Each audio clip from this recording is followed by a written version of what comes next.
आज S T महामंडळाचा 78वा वर्धापन दिन आणि तळागाळातला सर्वसामान्य महाराष्ट्रातलाच नव्हे तर महाराष्ट्राच्या बॉर्डरवर असलेल्या इतर राज्यातील प्रवासीसुद्धा आमचा प्रवासी आहे आणि त्या माध्यमातून जास्तीत जास्त 55 लाख प्रवाशांना सुविधा देण्यासाठी एस टी महामंडळ सक्षम आहे।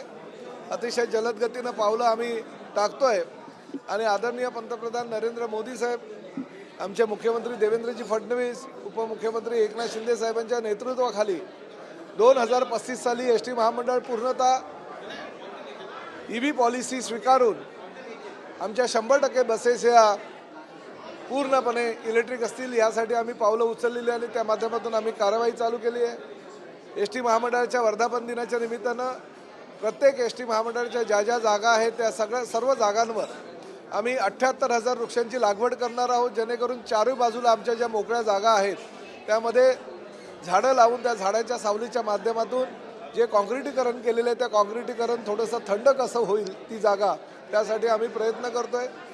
1 जून वर्धापन दिनाचं औचित्य साधून महामंडळाची सगळी काही डेपो आहेत, 560 डेपो, त्या 560 डेपोमध्ये जेवढी काही प्रसाधनगृह महामंडळाच्या ताब्यामध्ये आहेत ती सर्व प्रसाधनगृह आजपासून मोफत आम्ही सर्वसामान्य प्रवाशांना देत आहोत। त्याचबरोबर एस टी महामंडळाच्या सर्व ज्या जागा आहेत त्या जागांमध्ये 6 वेळा ह्या यांत्रिक पद्धतीनं सफाई केली जाईल। जर 4-4 तासानं महामंडळाच्या सर्व बसेस ह्या सकाळी धुवून बाहेर पडतील।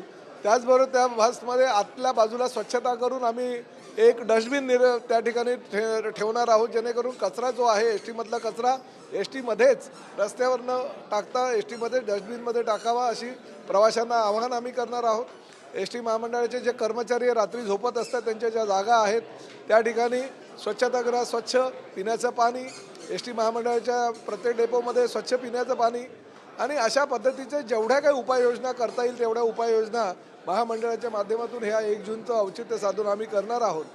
गेली अनेक वर्षे प्रयत्न करून सुद्धा काही कामगारांची देणी बाकी आहेत, ती देणी कशी लवकरात लवकर देता येईल, सर्वसामान्य आमचा कामगार सक्षम कसा होईल, त्याला मदत कशी मिळेल या माध्यमातून एस टी महामंडळाचा अध्यक्ष म्हणून मी काम करणार आहे।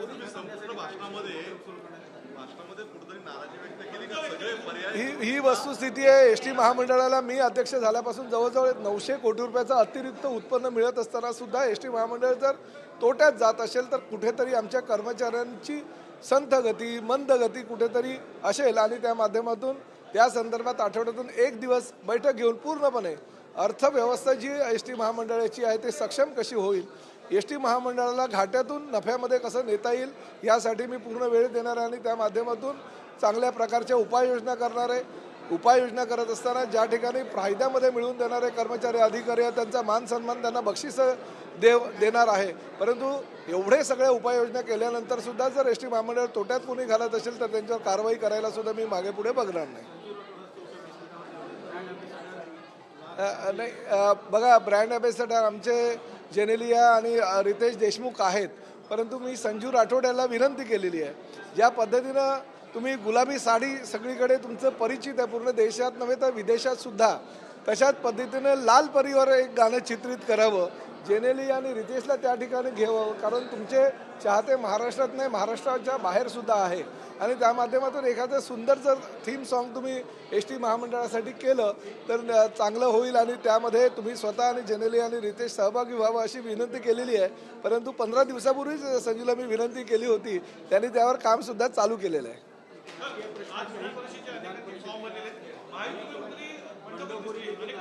नाही, बघा, आजचा दिवस पहिला दिवस आहे। काही ठिकाणी आमचे कार्यकर्ते असतात, एका जागेसाठी अनेक जण त्या ठिकाणी आग्रही असतात, परंतु पक्षाचे प्रमुख म्हणून एकाच ठिकाणी एकालाच उमेदवारी देता येते। परंतु देवेंद्रजी फडणवीस, सुनेत्राताई पवार आणि प्रामुख्याने आमच्या पक्षाचे मुख्य नेते एकनाथ शिंदे साहेब सक्षमपणे आमच्या सर्व ज्यांनी फॉर्म भरला असेल त्यांना पक्षानं अधिकृत दिलेल्या उमेदवाराच्या विरोधात जर काही त्यांनी फॉर्म भरले असेल तर त्यांना माघार घ्यायला लावतील आणि महायुतीचे सर्वोच्च 17च्या 17 उमेदवार प्रचंड बहुमतानं निवडून येतील।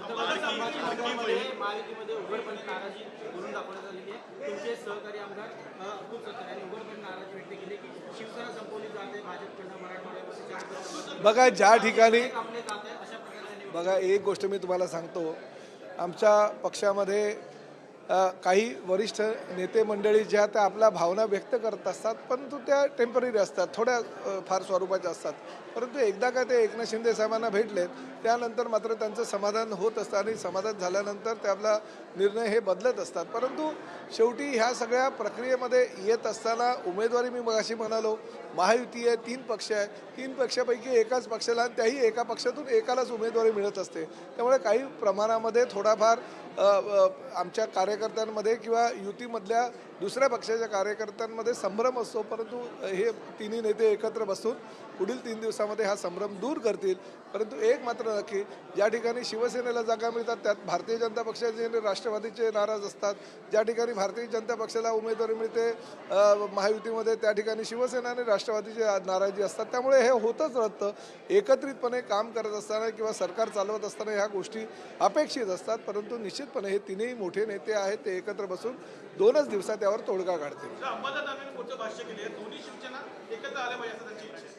त्यांची इच्छेवर काय जातं हो, शेवटी एक दानवेंची एक इच्छा असेल, माझी एक इच्छा असेल किंवा अन्य कार्यकर्त्यांची एक इच्छा असेल, त्यावर काही अवलंबून नसतं. पक्षाचे मुख्य नेते जे असतात त्यांनी मधामध्ये काही निर्णय घेतला असेल तर त्या इच्छेवर अवलंबून असतं. मी आजही सांगेल, कार्यकर्ता पण आजही सांगत असतो, परंतु शेवटी पक्षाचे प्रमुख म्हणून बाळासाहेब ठाकरेंची विचारधारा घेऊन एकनाथ शिंदे साहेब हे एकत्रितपणे प्रवास करतात आणि महाराष्ट्रामध्ये अतिशय कमी कालावधीमध्ये त्यांना एवढं वैभव प्राप्त झालेले एवढे कार्यकर्ते त्यांच्या मताशी आणि बाळासाहेबांच्या विचाराशी जुळलेले आहेत आणि आज एवढी मोठी पक्षाची फळी त्यांनी स्वतःच्या ताकदीवर निर्माण केलेली आहे.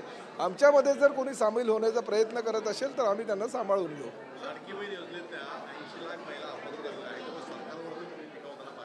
बघा, एक गोष्ट ह्या संदर्भात मुख्यमंत्र्यांनी आणि आदित्यताई तटकरेंनी वारंवार माहिती दिलेली आहे.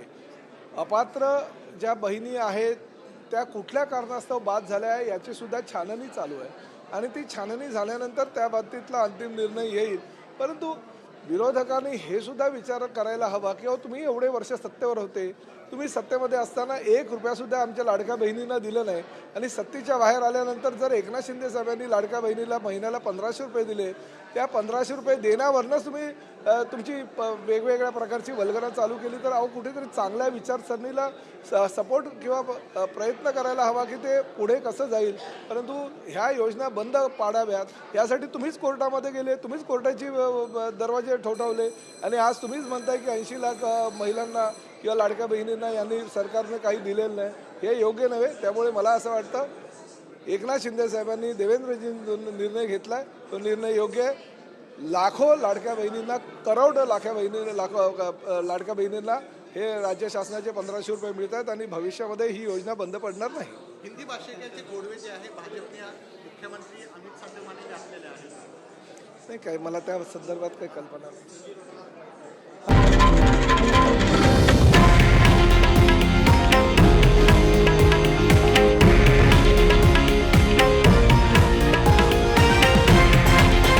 हे आहे देशातील नंबर 1 न्यूज नेटवर्क आणि आपण पाहत आहात TV9 मराठी, एकमेव.